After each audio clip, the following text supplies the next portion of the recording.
probably the 15th millionth time I've done this today. But hey guys, welcome back to the channel. All right, do you guys remember this video where I told you how I got sponsored? What? You're giving away the secrets? Yeah, why not? Well, I took my own advice and then I made this video B7C. about the Aputure B7C lights that I bought. And I did that for a couple of reasons. One of the reasons was I really believe in Aputure as a company and I love their products. And then the second reason was I really wanted to get sponsored and get some free products. So I made the video and then I reached out to their public relations person and sent some emails back and forth, showed them the video, they liked it, and they said they wanted to send me some stuff. So eventually I got a surprise package in the mail. But when I got it, it was the day before camp and I didn't have a chance to really fully test it. So I just took them with me to camp. And I had a lot of fun with them there.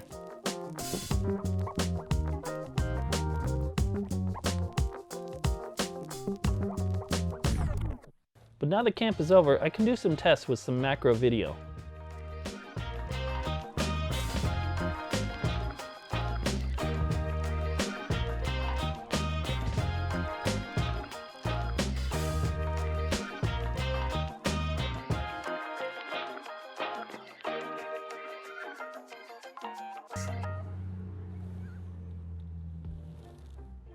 Inconsiderate. So these have a lot of the same features as the B7Cs. They have RGB, they have all sorts of white balance settings, and they also have some effects settings. And you can do this with the app, or you can do it right on the side of the light. They have a nice little LCD screen here and some buttons that you can turn and push to scroll through all the settings and really get your stuff right.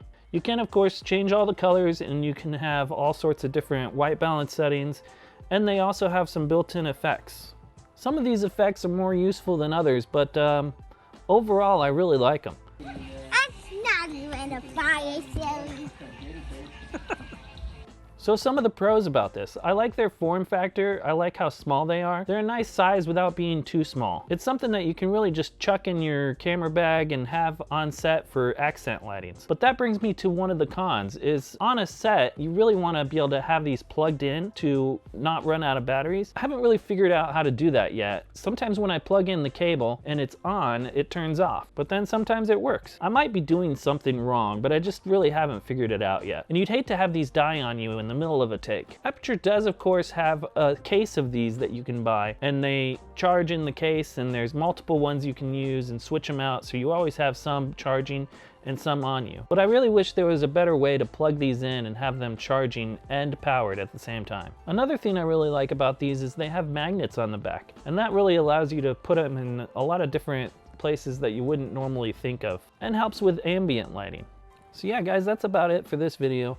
Overall, I really like these lights. I feel like for all the features that they have and the abilities to really dial in your colors, they're worth getting for macro video or macro photography, or if you want to just throw some nice colored accents in the background of your videos. Thanks again to Aputure for sending these out to me. So hey, if you liked this video, please hit the like button. And if you want to see more, hit the subscribe button and the notification bell so you get notified when I drop new videos. Thanks again, guys, and I'll catch you on the flippity flop.